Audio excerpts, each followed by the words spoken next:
ముందు గవర్నమెంట్లో మేము రేషన్ కార్డుకి అప్లై చేసాము, స్థలం గురించి కూడా అప్లై చేసాము.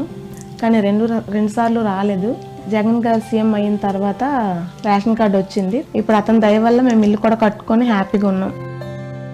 మా అబ్బాయి అయితే గవర్నమెంట్ స్కూల్లోనే చదువుతున్నాడు. పిల్లలకి ఎడ్యుకేషన్ బాగుంది. బ్యాగ్స్, బుక్స్, షూస్ అన్నీ ఇస్తున్నారు. సో గవర్నమెంట్ స్కూలే నాకు తెలిసి మంచిది అనిపిస్తుంది. అందుకని వాడిని కూడా అందులోనే జాయిన్ చేసాము. తర్వాత అమ్మఒడి కూడా వచ్చింది. థ్యాంక్ యూ జగన్ గారు.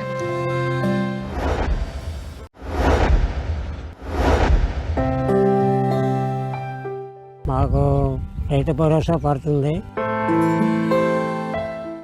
సంక్షేమ పథకాలన్నీ అభివృద్ధిగా ప్రజలందరికీ అందుతున్నాయి. ధాన్యం కూడా మిల్లులకి అది వేగంగా పంపించారు. డబ్బులు కూడా పడిపోయినాయి. మాకు 20 రోజుల్లోనూ పడిపోయినాయి. వ్యవసాయంకి అన్నీ బాగా చూస్తుంటారు. జగన్ అన్నే మాకు రావాలని కోరుకుంటున్నాం.